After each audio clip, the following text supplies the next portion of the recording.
I had another chance to shoot a roll of film on a weekend afternoon on my Leica MP. This is part of a series of videos of me trying to learn analog film photography as a beginner. I'll come back after the video to make some comments on the photo results.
The Leica MP is still a pleasure to handle with its heavy brass body and all mechanical feel. I like the challenge of using all manual controls to try to get the right exposure and composition, and the limitations of not knowing my results until a couple weeks later when the scans arrive from the developer. And I also like the freedom of just going out with one roll of film and one lens. I think this 50mm APO Summicron was a good choice for the weekend. It's discreet, I could stand a distance away, and I didn't need to get up close to people. I also like the freedom of not needing to edit my photos. With film photography, I just accept the results that I get from the film lab, and I feel like I don't need to tinker with editing the photos. I still have huge room for improvement in the actual photo results, so I'll make some comments and lessons learned from this roll of film.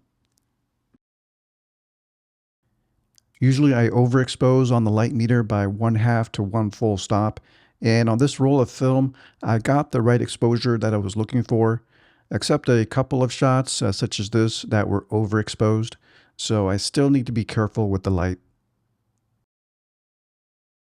I'm still working on getting more interesting compositions, and here I just angled the camera up to get a different perspective, something different than the normal straight-on view. I tried to add layering to this composition with a background, middle ground, and foreground. And even though it didn't work out because the man in the foreground was not in focus, I think I'll try to practice layering more often in the future. Playing around with distances, I tried to give more variety and show a more complete picture by using an establishing shot, a medium shot, and also a close-up shot.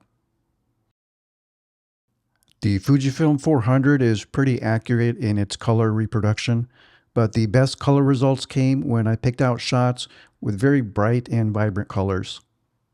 Especially on a day like this, I would need to pay more attention to picking out the most colorful scenes with bright and vibrant colors. I'm improving very slowly with each roll of film. First off, my exposure improved and my focusing improved. Then I started getting a little better on picking out the right film for that day. And now I still need a lot of work to do on composition. What I learned from this roll of film is instead of just shooting a normal scene like this, I should work more on colors, angling and perspective, and layering.